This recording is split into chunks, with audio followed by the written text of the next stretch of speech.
കൊച്ചിലേക്ക് നമ്മൾ ഈ activity book ചെയ്യുമ്പോൾ ഞാൻ സ്വപ്നത്തിൽ പോലും വിചാരിച്ചിരുന്നില്ല ഞാൻ വലുതാകുമ്പോഴും എൻ്റെ ജീവിതത്തിൽ ഇതിന് ഈ ആവശ്യം വരുമെന്ന്. പിന്നെ ഈ കുത്തിയിരുന്നുണ്ടാക്കുന്ന എനിക്ക് ബോറടിക്കുന്നുണ്ട് ഫ്രീ ടൈം കിട്ടിയുകൊണ്ട് ഉണ്ടാക്കുന്ന സംഭവമൊന്നുമല്ല. ഇതൊക്കെ ഞങ്ങളുടെ പ്രാക്ടിക്കൽ എക്സാമിൻ്റെ തലേന്നുള്ള കുറച്ച് കലാപരിപാടികളാണ്. ഇത്രയും പറഞ്ഞപ്പോൾ തന്നെ നിങ്ങൾക്ക് മനസ്സിലായി കാണുമല്ലോ, നാളെയാണ് ഞങ്ങളുടെ കമ്മ്യൂണിറ്റി പ്രാക്ടിക്കൽ എക്സാം. സാധാരണ എക്സാം പോലെയല്ല.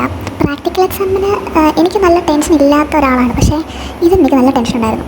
കാരണം സാധാരണ പ്രാക്ടിക്കൽ എക്സാമൊക്കെ ഞങ്ങൾ ക്ലിനിക്സിൽ ഹോസ്പിറ്റൽ സൈഡിൽ വെച്ചാണ് നമ്മൾ ചെയ്യുന്നത്. പക്ഷേ ഇതങ്ങനെയല്ല. ഇത് നമ്മൾ കമ്മ്യൂണിറ്റിയിൽ ഇറങ്ങിയിട്ട് ഓരോ വീടുകൾ നമുക്ക് അസൈൻ ചെയ്ത് തരും. ആ വീടുകളിൽ കയറി അവിടുത്തെ ഉള്ള ആൾക്കാരെ അസസ് ചെയ്തിട്ടാണ് നമ്മൾ പ്രാക്ടിക്കൽ എക്സാം ചെയ്യുന്നത്.